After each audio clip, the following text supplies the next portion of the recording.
bienvenue dans cette seconde vidéo de l'introduction au Zentangle. J'espère que vous avez bien regardé la première vidéo avant celle-ci, sinon je vous invite à aller la voir maintenant. Durant cette première vidéo, nous avons réalisé cette première tuile avec 4 motifs. Et voici un second exemple de la même tuile, des mêmes motifs, mais un peu différentes.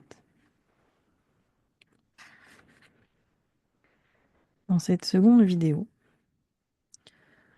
nous allons créer une seconde tuile. Ici, nous allons utiliser un papier un peu différent et un papier lisse. Et vous verrez que le rendu est un peu différent. Il est plus facile de dessiner dessus, puisque le papier est lisse. En revanche, l'ombrage et l'estompe est un peu plus laborieux. Mais selon vos propres préférences, vous allez préférer un papier ou l'autre. Je vous encourage à essayer plusieurs types de papier, éventuellement plusieurs types de stylos également, et de trouver ce qui vous convient le mieux. Vous pouvez créer vos propres tuiles en découpant dans des papiers. Vous pouvez choisir quelque chose de très lisse, comme ici. Quelque chose d'un peu texturé, comme celui-ci. Même quelque chose de très texturé, comme ici, qui vous donnera un rendu complètement différent.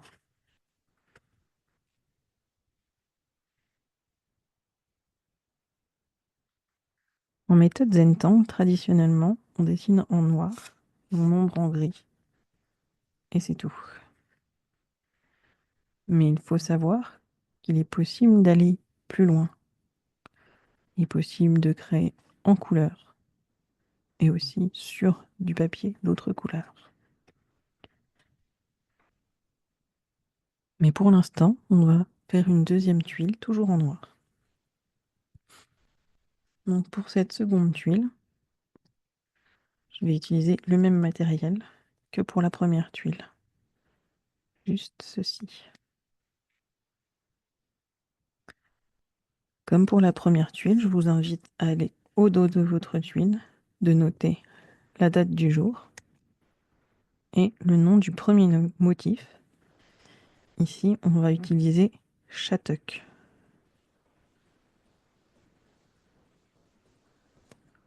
Encore une fois, c'est un motif officiel de la méthode Zentangle.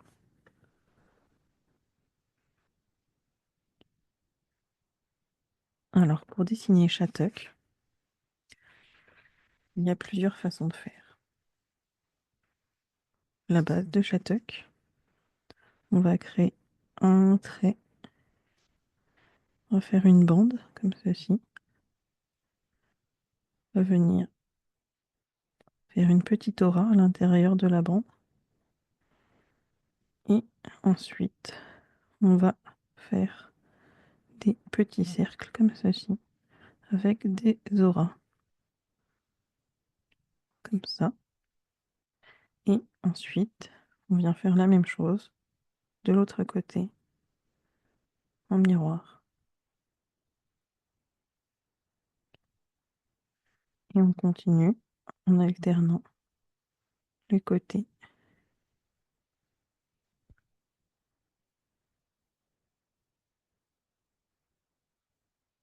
Il n'y a pas de nombre prédéfini de traits à tracer.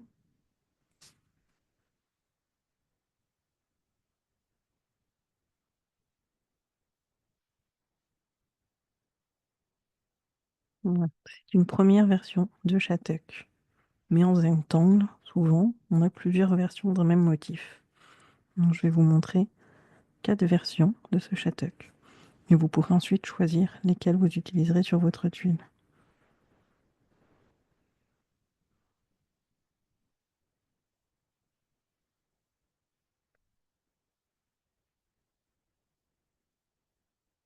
Donc je vais faire 4 bandes, avec chacune sa petite aura. Je vais faire les Shattuck côte à côte. La seconde version de ce Shattuck sera comme celle-ci, mais avec des lignes droites. tout simplement. On trace des lignes.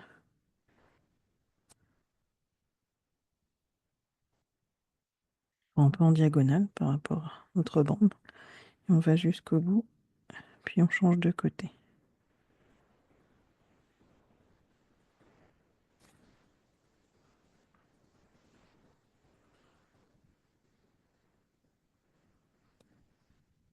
Tout simplement. Maintenant, pour les deux autres versions, on va faire la même chose qu'ici, sauf qu'on ne va pas aller jusqu'au bout chaque fois. On va faire à peu près les 2/3, on s'arrête ici. Au lieu de continuer, on va changer de côté. Et là, on fait encore, on s'arrête un petit peu avant. Et on recommence. On s'arrête avant et on recommence. De l'autre côté.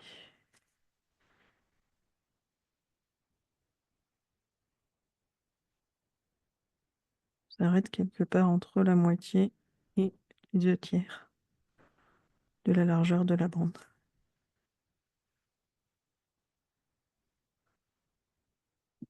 Et vous voyez, ça fait un rendu différent d'ici. Un côté un peu plus stressé. On va bien voir en faisant donc la même chose avec des traits droits.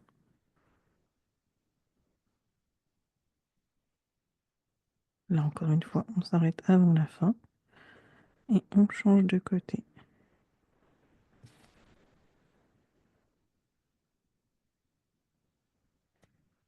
On peut faire 3, 4, 5 traits. À chaque fois, ça n'a pas d'importance. On fait ce qui nous vient, comme ça vient. On se laisse guider par son trait.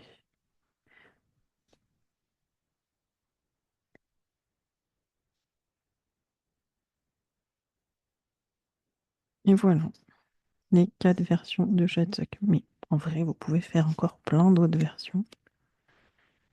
On ne va pas aborder ici. Bien, prenons notre tuile. Et bien sûr, nos étapes. Donc, gratitude et appréciation. Remerciez-vous encore une fois pour ce moment que vous allez passer en ma compagnie et surtout en votre compagnie. Ce moment pour vous. Puis, on va mettre des points dans les angles au crayon, comme la première fois. Là encore, vous pouvez les mettre plus ou moins près du bord ou plus loin, comme vous le souhaitez. Puis, la troisième étape, la bordure. Ici, on va faire quelque chose d'un peu différent. On va faire un léger arc, comme ceci.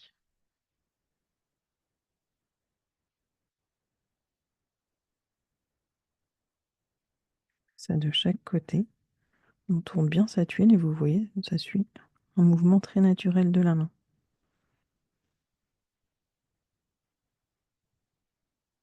C'est un petit peu la base de la méthode Zen-Tang, c'est de trouver le confort dans chaque trait. Pour la ficelle, on va la tracer directement au feutre cette fois.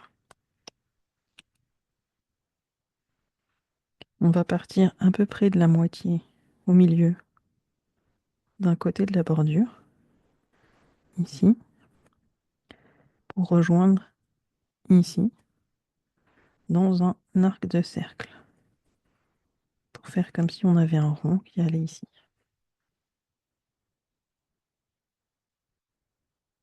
Comme ceci.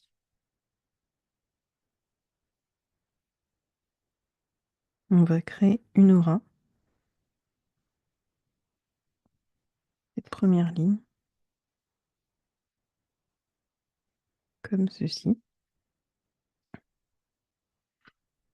Et maintenant, on va tracer une diagonale qui va partir de là et qui va passer ici. On va l'arrêter là, comme si elle rejoignait le coin, mais on l'arrête à ce niveau-là.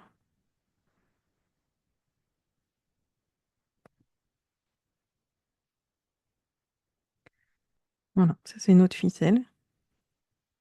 qui va aussi intégrer nos motifs. Donc on va commencer par dessiner Shattuck, donc, dans cette zone. Donc là, on va créer plusieurs bandes, autant qu'on le souhaite. Elles peuvent être de largeur différente ou pas. Donc on crée des bandes parallèles. Alors, je vais varier les tailles de bandes, mais vous faites comme vous voulez.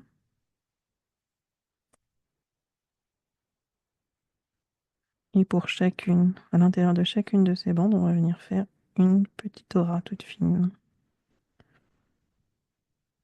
Juste une pour chaque trait.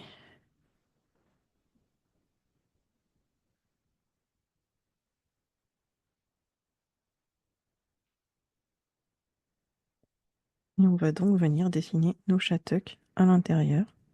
Donc, comme on l'a fait ici, vous pouvez choisir une des quatre versions de Shattuck, ou bien en combiner plusieurs sur la même tuile, selon votre envie. N'hésitez pas à expérimenter.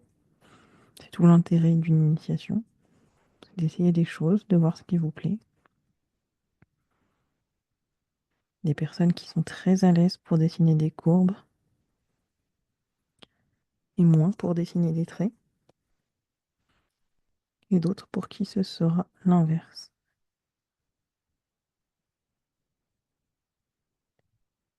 Expérimentez et voyez ce qui vous convient. Et peut-être qu'un jour, vous aurez envie de faire que des courbes, et le lendemain, vous préférez faire que des traits droits.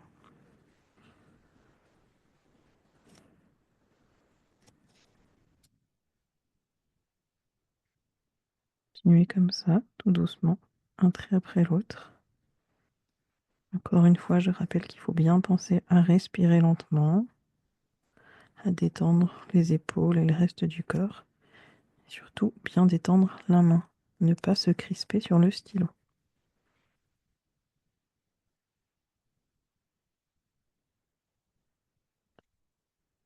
On tourne sa tuile pour être à l'aise pour chaque trait.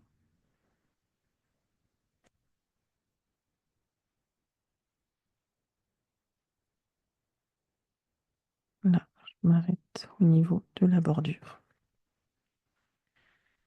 Et je vais continuer ici. Donc cette fois, je vais faire des traits droits.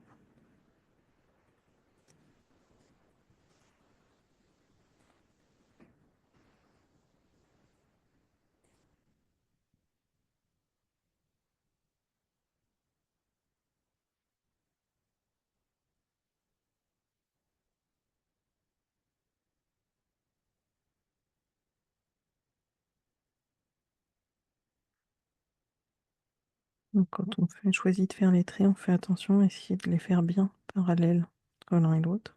Si c'est pas le cas, c'est pas grave.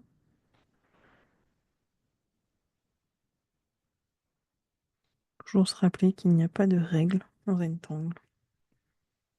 Il n'y a pas d'obligation non plus.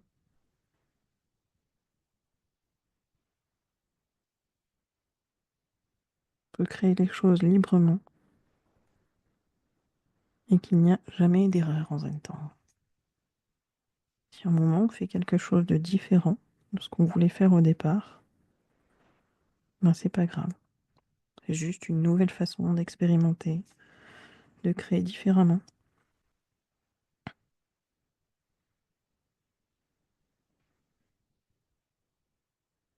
Donc là, je refais des courbes sans aller jusqu'au bout. Je les fais un peu plus serrées que la première fois.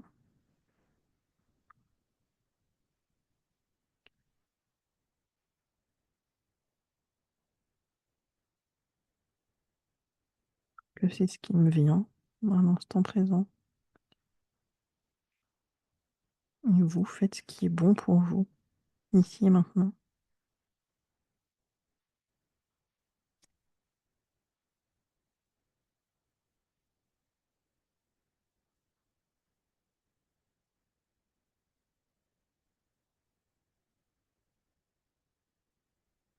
Donc, je vais venir refaire des traits.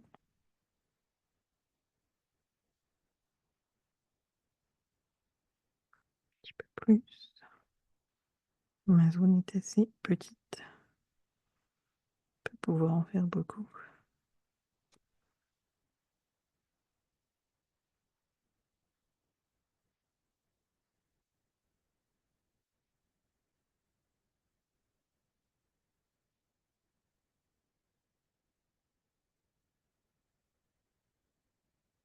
J'ai juste un tout petit bout. Je vais juste faire ça. Et voilà pour mes shattucks.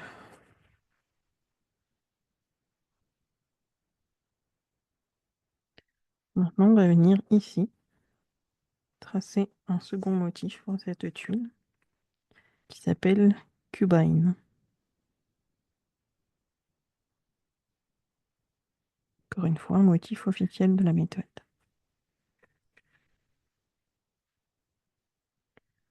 Donc on va venir en parallèle de ce trait, créer un autre trait, garder suffisamment d'espace. Et là, on va essayer d'être à peu près régulier dans les espacements, comme pour notre grille de Flores dans la première vidéo.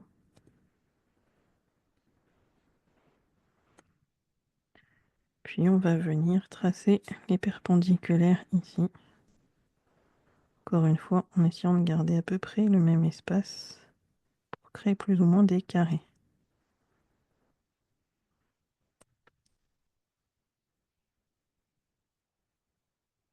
Pas besoin d'être très précis.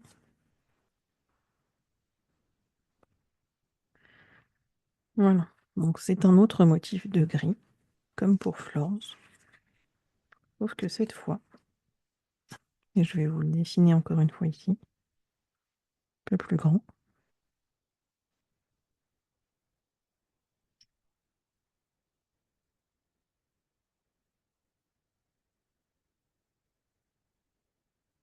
Donc,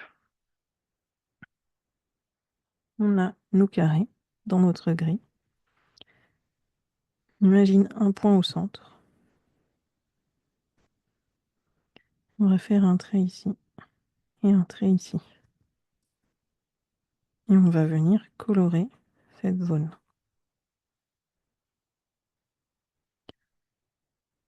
En Zentangle, quand on a une zone noire très prononcée, on appelle ça ajouter du drama.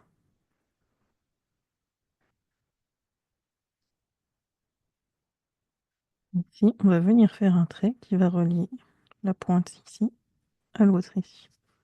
Là, vous le voyez peut-être déjà, mais ça fait un effet de creux, de trou cubique. Et on va faire la même chose dans chaque case, toujours dans le même sens.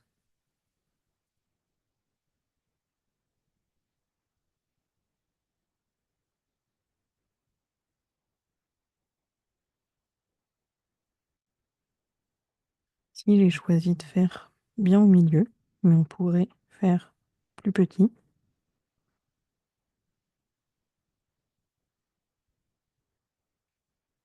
Comme ceci, ou bien sûr plus grand.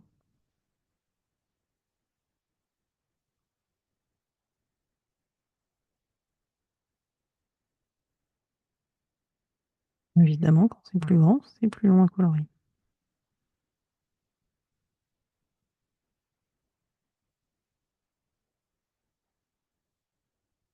Voilà, ça donne des effets différents. Donc à vous de choisir et essayer de garder ensuite à peu près la même chose dans toutes les cases.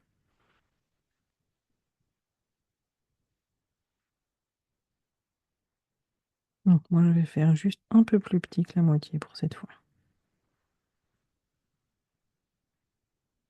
Personnellement, j'aime bien faire d'abord tous mes traits,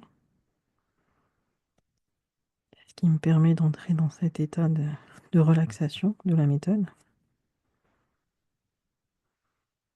De faire la répétition des traits en fait. Je refais encore et encore la même chose et j'ai pas besoin de réfléchir à ce que je fais. Sauf là, quand j'ai des motifs qui sont pas tout à fait complets, je obligée de réfléchir pour imaginer à peu près où ça doit être. Mais sinon, le reste, ça vient naturellement. On a fait une première fois et on refait la même chose les autres fois dans chaque case, sans réfléchir.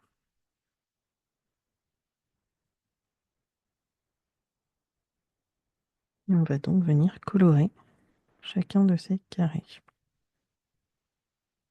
Encore une fois, on prend son temps. On n'hésite pas à changer de stylo pour une pointe plus épaisse si on le souhaite.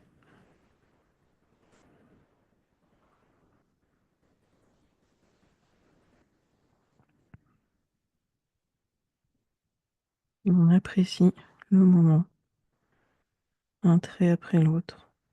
On ajoute du drama sur notre tuile, du noir.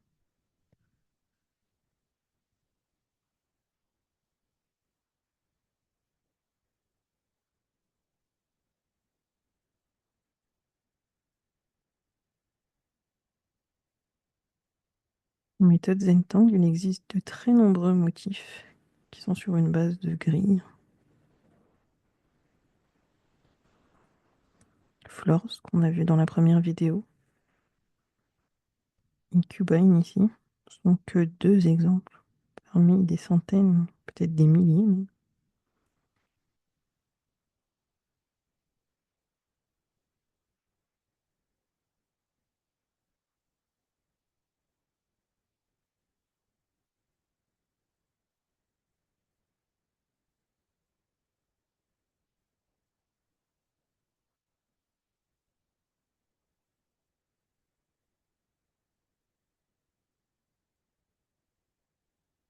J'ai un petit peu débordé, c'est ok. On peut essayer de rattraper discrètement, un petit peu là.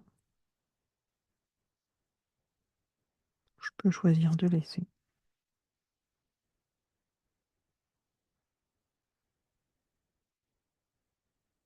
Mes carrés ne sont pas tous de la même taille, ils ne sont pas tous bien droits. Mais ça n'a pas d'importance. Parce que l'essentiel, c'est le processus de création. Moment de détente pour soi. Et non pas d'obtenir un résultat parfait. Et comme je vous l'ai dit dans la première vidéo, la plupart de nos erreurs pourront être plus ou moins effacées ou disparaître dans l'ombrage. Camouflées, pour être le bon terme.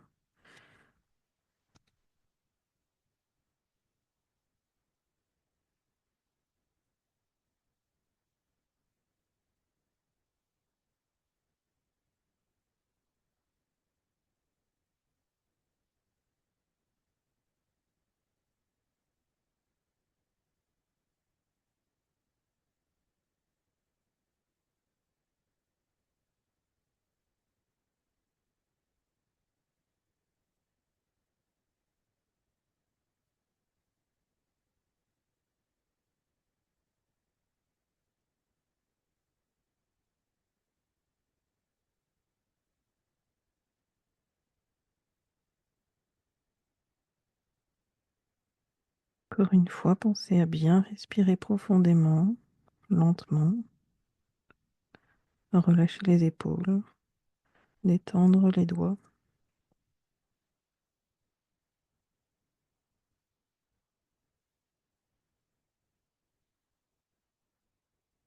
La chose tendance à se crisper dès qu'on répète les choses et qu'on est concentré. On va donc terminer le motif en faisant un trait qui part d'ici jusqu'au coin. Donc la même chose dans chaque case.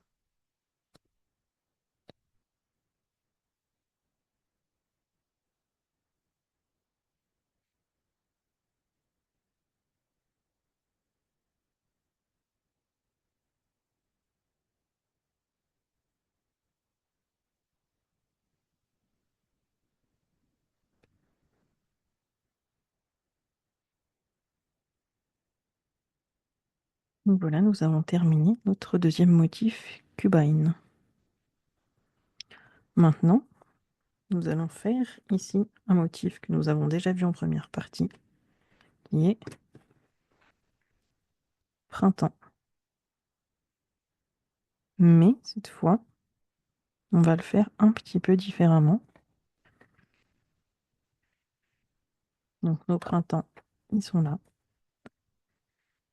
Et cette fois, je vais vous proposer d'utiliser ce on peut appeler renforcement, amélioration. Le premier, ça va être d'ajouter du volume.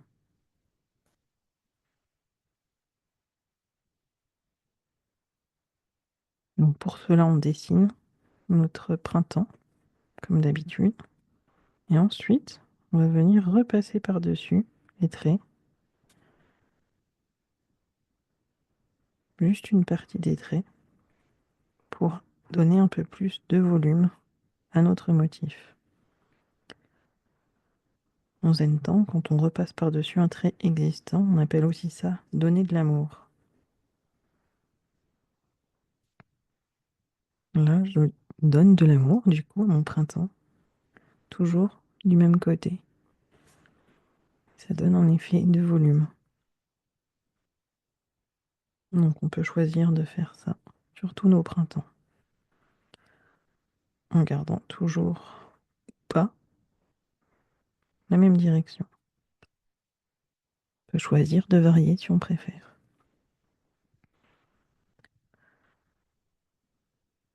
La deuxième possibilité que je vous propose, et qui est un poil plus compliquée, c'est de donner de l'éclat. En zen-temps, donner de l'éclat, c'est quand on dessine pas totalement un trait. Pour printemps, ça va donner par exemple ceci. Là, on s'arrête, continue, puis on s'arrête de nouveau, continue, on s'arrête ici. Et ça donne un effet d'éclat de lumière à cet endroit-là. Alors on peut choisir de faire juste comme ça, ou par exemple sur l'entrée.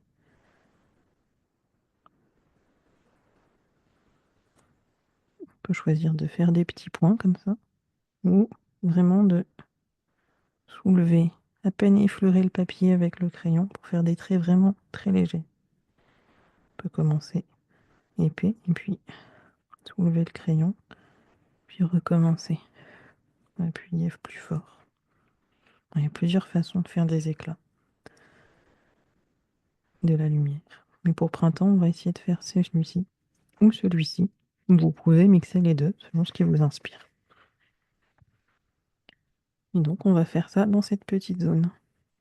Donc là encore, on peut varier la taille des printemps, les coller, les superposer. Mais toujours se rappeler d'ajouter l'un ou l'autre de ces éléments.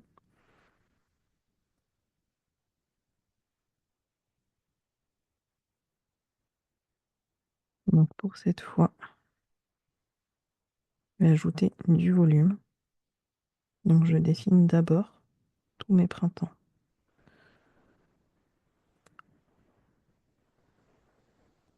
Par contre, si vous voulez ajouter de l'éclat, il faut penser à le faire tout de suite lorsque vous tracez votre printemps. Pas de retour en arrière après.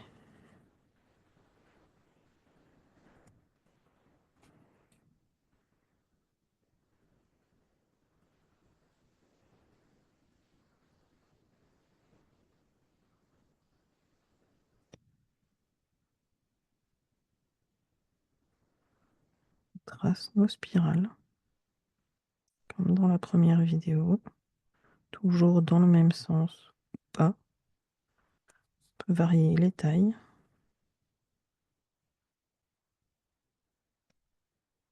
On fait comme ça nous vient.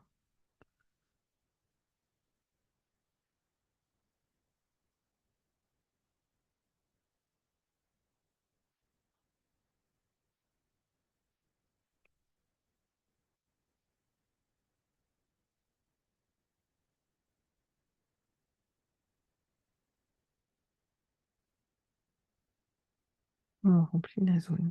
Si on a des petits espaces vides, on peut rajouter juste un petit peu, petit trait pour Essayez de remplir ou laisser comme ça si ça vous convient.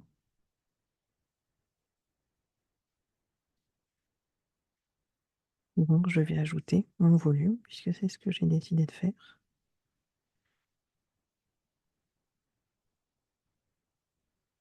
Je vais garder ma tuile dans ce sens pour pouvoir ajouter, donner de l'amour à mes traits, toujours du même côté.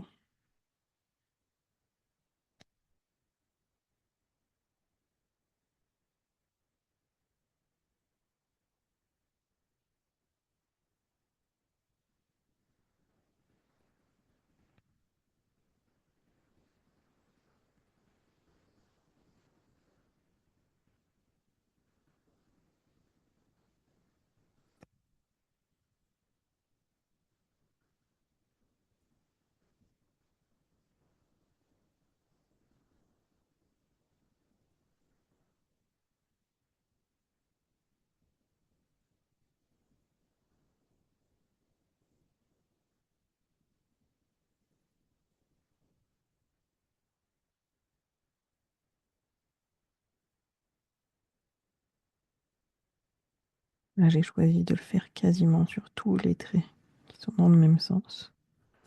Mais on pourrait très bien faire juste certains, comme ça, et pas faire à chaque trait.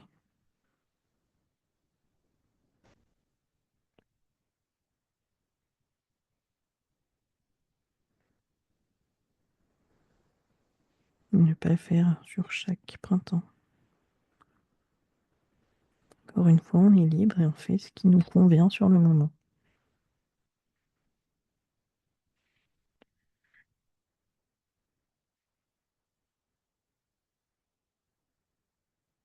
Maintenant, on va pouvoir passer à l'étape suivante, qui est l'étape de l'ombrage.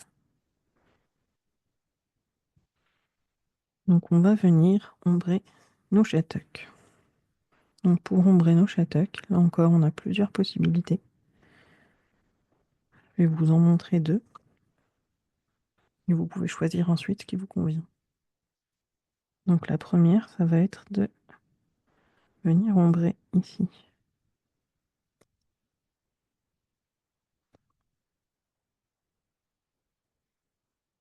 À l'endroit où les shattucks se superposent. Où mes courbes se superposent. Comme ceci.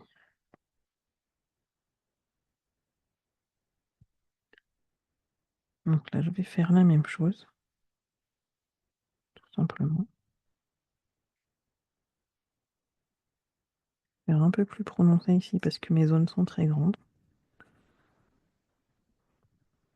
Encore une fois, on pense à ne pas trop appuyer avec le crayon. On est léger sur le papier. On dépose juste un peu de matière pour pouvoir l'estomper ensuite.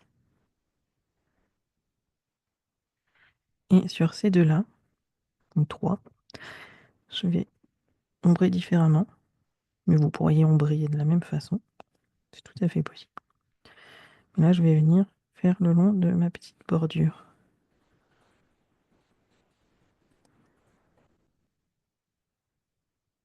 Comme ceci, vers l'intérieur. Je vais faire pareil sur les deux autres à côté. Toujours léger, toujours le crayon presque à plat. Et mon tortillon. Donc avant d'estomper, je vais répondre à une question qu'on nous pose souvent. Comment nettoyer le tortillon? Est-ce qu'on peut le tailler? La réponse est non, surtout pas. En revanche, vous pouvez soit changer de tortillon, vous pouvez éventuellement découper la pointe,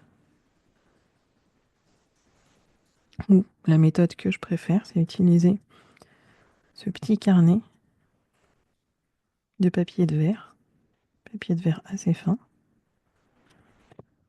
sur lequel on va venir gratter la pointe comme ceci. Permet de la nettoyer et puis de lui redonner un petit coup de neuf. Si vous avez par exemple une estompe qui se présente comme ceci, Vous voyez peut-être la différence. C'est la même chose. On va pouvoir venir gratter ici pour enlever la couleur sur la pointe. Puis tailler un petit peu en biseau. Donc ne faites pas des trucs comme ça qui risquent d'abîmer. Faites bien dans ce sens-là pour, si je puis dire, aiguiser la pointe.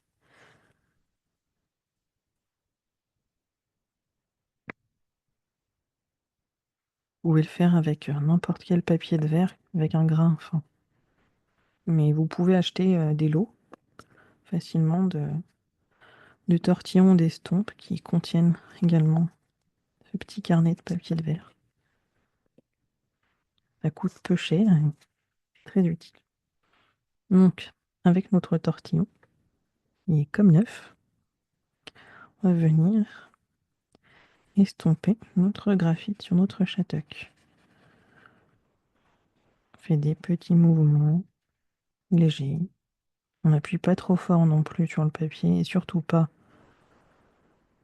comme ça. Sinon, on va abîmer notre pointe rapidement. Donc, on y va à plat et en douceur. Et on tourne notre tuile là aussi, si on veut être à l'aise.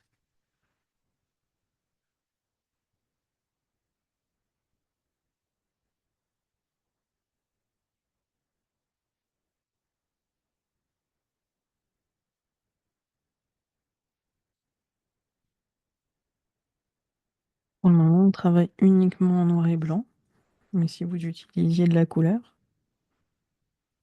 il faudrait bien sûr avoir un tortillon pour chaque couleur.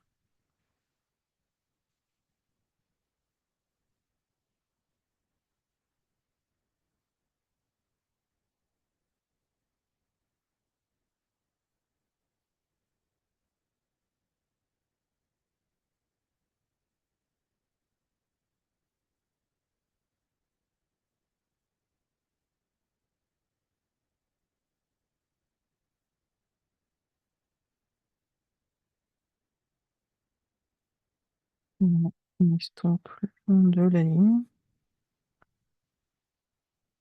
Donc, comme dans la première vidéo, on commence d'abord par juste suivre la ligne, puis éventuellement on vient estomper un peu plus vers l'intérieur après, pour créer un beau dégradé.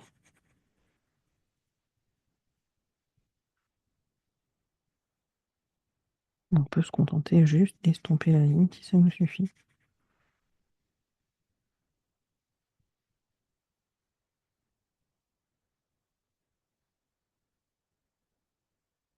Et on a toujours la possibilité de revenir ajouter du crayon si on trouve que ce n'est pas assez foncé à un endroit.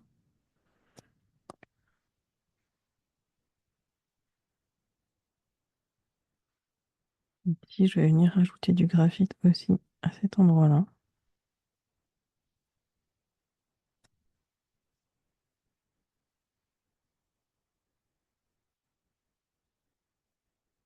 Faire comme si mes chatocs passaient derrière le rond, ici.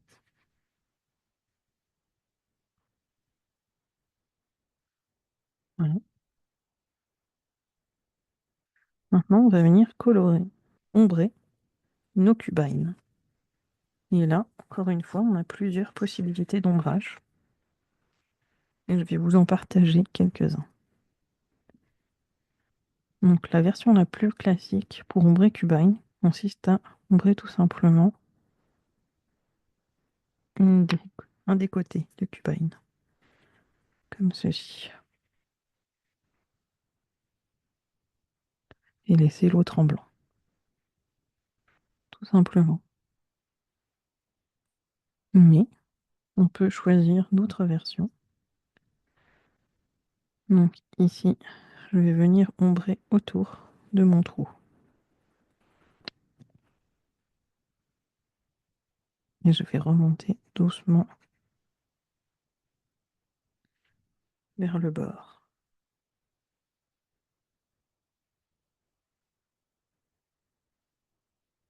Ça donne vraiment un effet de profondeur.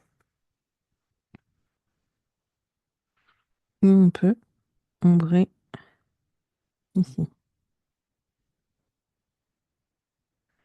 pour donner l'impression que la bordure ici passe par-dessus et vient ombrer l'intérieur.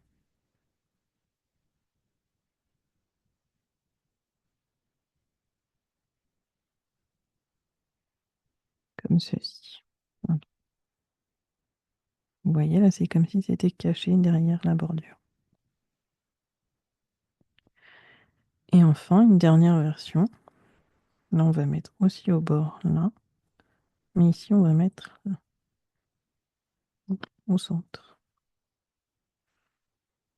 Et on crée un léger dégradé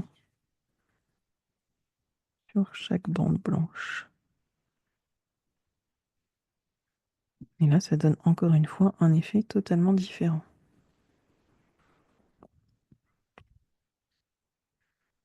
Donc, je vous laisse choisir l'option qui vous convient le mieux.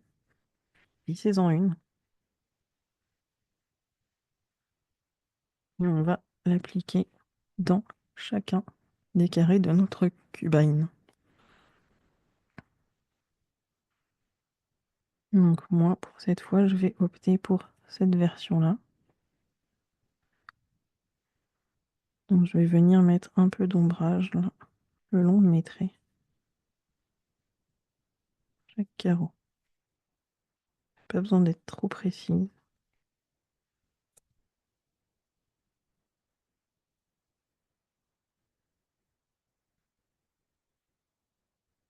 D'un côté, puis de l'autre.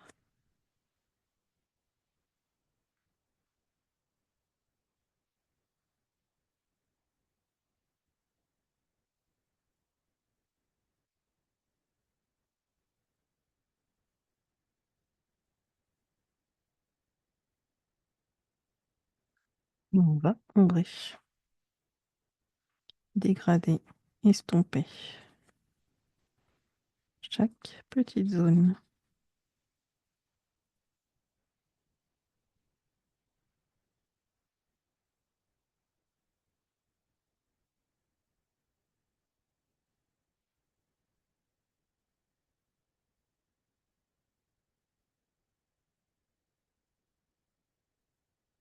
Vous voyez mon tortillon qui était tout propre, et ben il est déjà tout noir. Mais c'est tout à fait normal. Il est un petit peu usé aussi.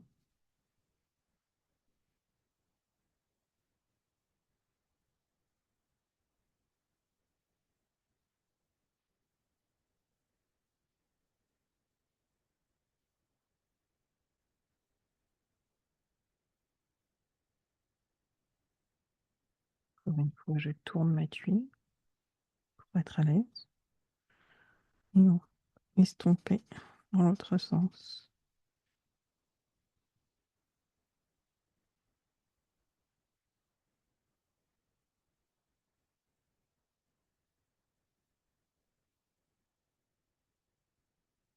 Encore une fois, on se rappelle de bien respirer profondément, lentement, et de se détendre les épaules et la main et tout le corps.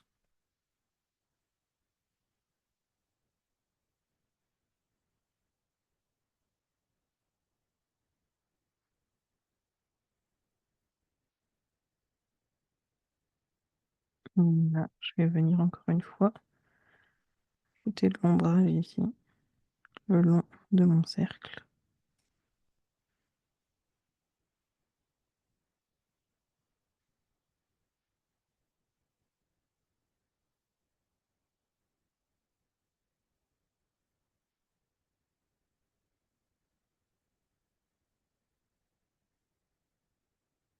Et voilà.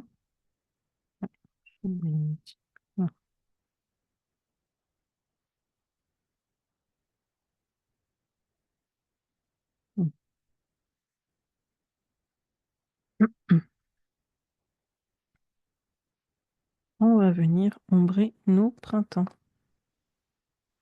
Donc, je vais vous montrer juste. Alors, vous vous rappelez, pour nos printemps, on peut ombrer là où ils passent les uns par-dessus les autres. Ça, on peut toujours le faire avec les versions où on a du volume.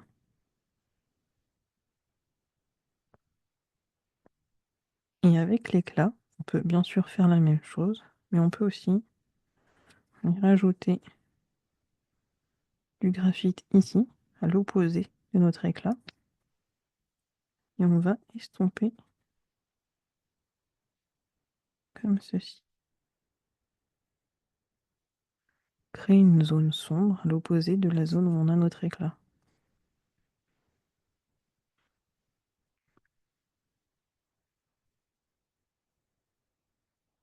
On peut le faire également avec la version avec du volume.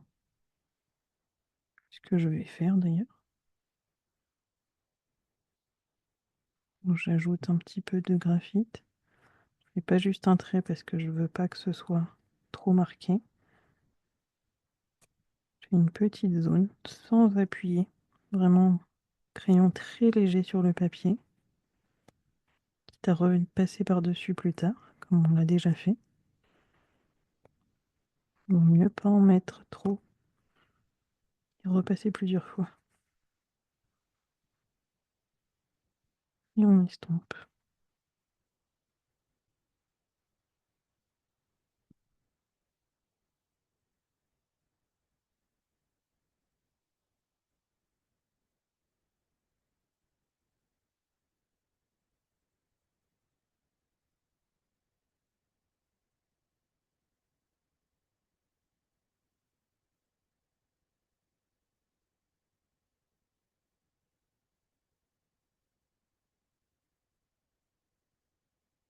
Très bien choisir de combiner également les méthodes d'ombrage et d'ajouter du coup l'ombrage là où ça se superpose.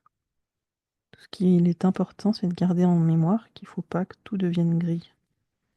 Donc il ne faut pas en abuser de l'ombrage, il ne faut pas en mettre partout.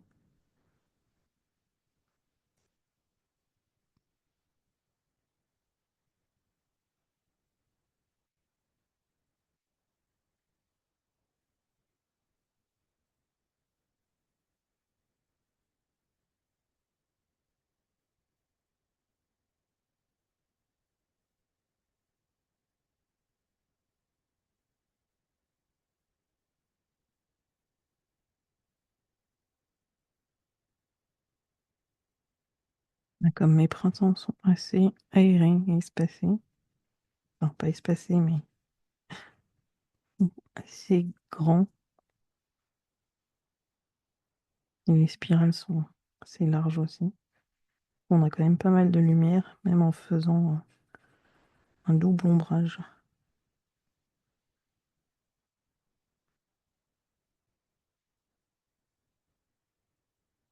Mais sinon, j'aurais probablement choisi un seul des deux ombrages.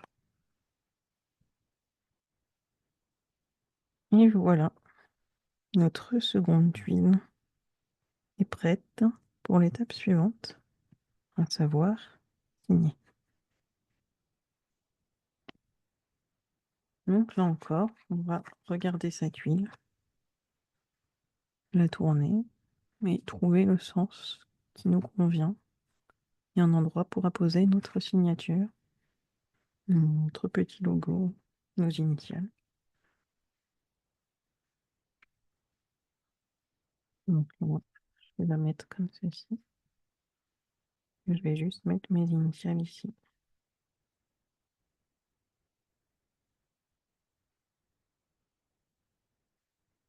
Bien sûr, au dos de la tuile, on vérifie qu'on a bien mis la date et les noms des motifs.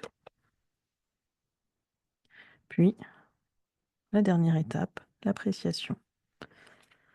On prend le temps de poser ses affaires et d'observer sa tuile, d'observer le résultat final. Éventuellement, on peut faire quelques retouches encore, si quelque chose ne nous va pas. Si on a oublié un trait, oublié d'ombrer. N'oubliez pas qu'on est libre, qu'on peut toujours revenir dessus plus tard.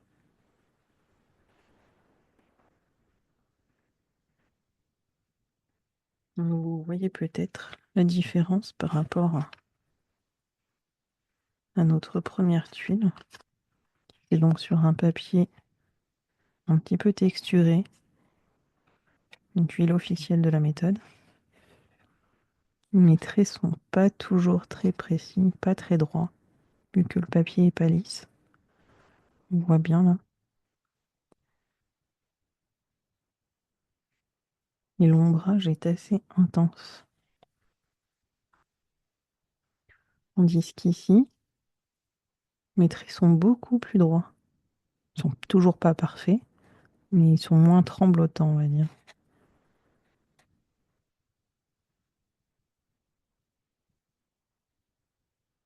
Les zones qu'on a colorées en noir, là, on peut pas bien se rendre compte sur la caméra, mais c'est beaucoup plus facile de remplir les zones lisses comme ça. Parce que le stylo glisse beaucoup mieux sur le papier. Et vous voyez, les ombrages à l'inverse sont moins intenses et moins dégradés que sur le papier texturé. Donc parfois, ça demande plus de travail pour réussir à obtenir le même résultat. Mais c'est tout à fait possible.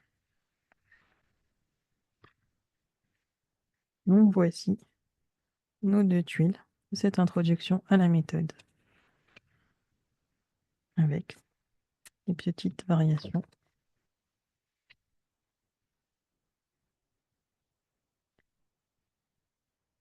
Là, comme vous pouvez le voir, le motif que nous avons utilisé nous permet d'obtenir un motif différent une fois les tuiles mises côte à côte. C'est comme si elles se complétaient. En méthode Zentangle, à la fin d'un atelier, on aime bien mettre toutes les tuiles ensemble. Et c'est ce qu'on appelle une mosaïque. C'est pour ça que les carrés de papier s'appellent des tuiles. Comme les tuiles d'un carrelage, on obtient une mosaïque de carrelage. Et quand on a des effets avec des motifs comme ça, qui se complètent les uns les autres, on appelle ça un métapattern. Ça va créer un motif encore plus grand, une fois les tuiles mises côte à côte. Parlons à présent de différents types de tuiles qui existent dans la méthode Zentangle.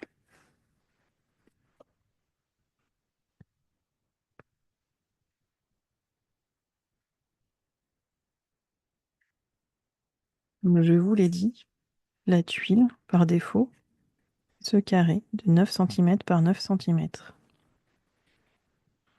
Mais la méthode s'est développée ces 20 dernières années. Et nous avons notamment la tuile bijou, qui est un carré d'environ 5 cm par 5 cm. Donc elle s'appelle Bijou, qui est le nom aussi de la mascotte de la méthode Zentangle, qui est ce petit escargot.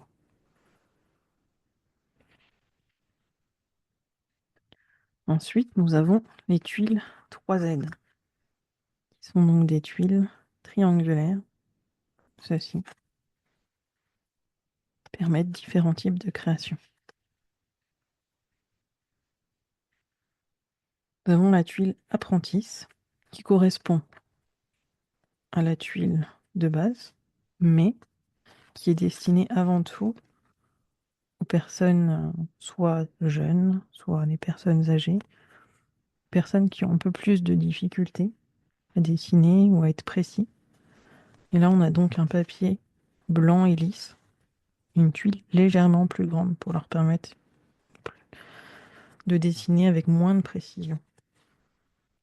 Mais généralement, on va donner ça à des personnes à qui on enseignera comment faire ceci. On leur laissera juste la possibilité de faire plus grand. Ensuite, nous avons le Zendala. Son nom l'indique, il nous permet de faire des mandalas ou autres sur une tuile ronde qui fait environ 12 cm de diamètre. Si vous souhaitez créer ce genre de tuile vous-même à la maison, dans du papier à dessin, il suffit de prendre un bol ou quelque chose comme ça, de le mettre à l'envers sur votre papier, de tracer un cercle et de le découper.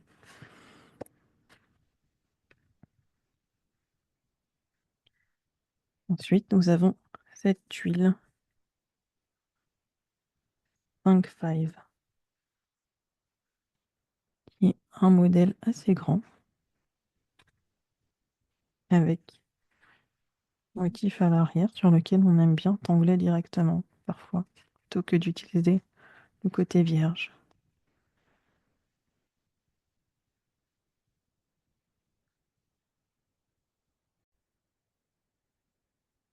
Nous avons également la tuile Phi, qui est une tuile rectangulaire.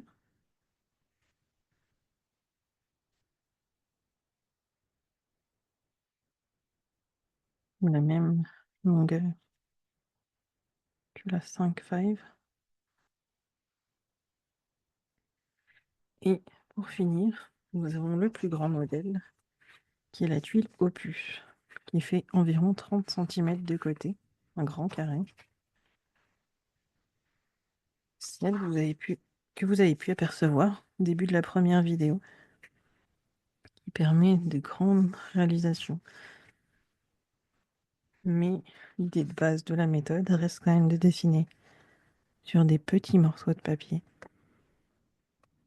Ça vous enlève toute contrainte de temps. Vous pouvez dessiner rapidement dessus. Si vous avez juste 15 minutes devant vous, c'est OK.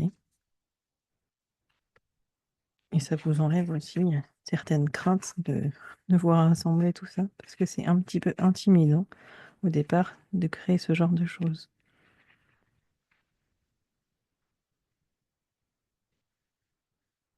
Enfin, en termes de papier, nous avons également plusieurs options, en plus du blanc standard.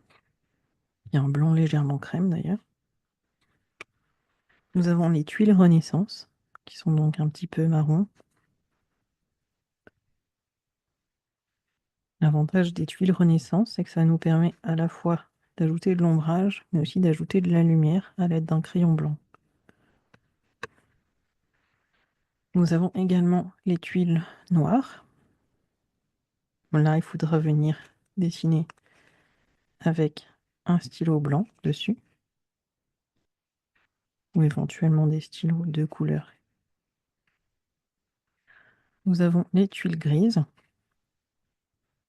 qui, un peu comme celles Renaissance, permettent d'ajouter à la fois de l'ombre et de la couleur, enfin de la lumière, pardon, de la couleur aussi. Et pour terminer, nous avons des tuiles translucentes.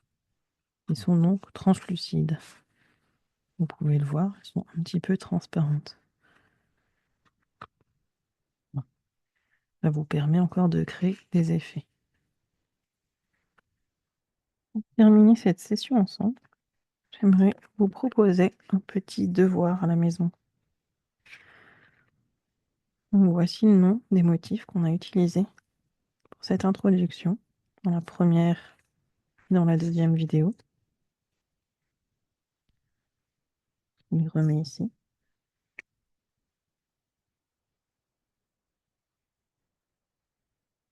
Et j'aimerais que sur une petite tuile au format bijou, donc 5 cm par 5 cm, vous preniez le temps de créer quelque chose en utilisant deux des motifs qu'on a vus dans cette huile. Vous pouvez choisir les motifs qui vous plaisent et les assembler comme ça vous vient. Vous pouvez les combiner librement, les mettre côte à côte ou les mélanger ensemble. Et voici juste quelques idées. Ici, on a Crescent Moon avec quelques éclats de lumière combinés avec Cubine. Ils sont chacun de leur côté. Ici, on a d'abord Floors, dans lequel j'ai intégré des printemps, avec de l'éclat, encore une fois. Ici, nous avons des Olibo, que j'ai combiné avec Shattuck sur certaines bandes. Ici, nous avons un cadre réalisé avec Shattuck, sur lequel j'ai ajouté un peu de volume sur certains traits. Et à l'intérieur, nous avons Floors, que j'ai ombré d'une façon différente de ce que nous avions fait sur la tuile. Voilà, ce sont juste 4 possibilités parmi de nombreuses possibilités. Donc je vous invite à prendre le temps de créer votre propre tuile.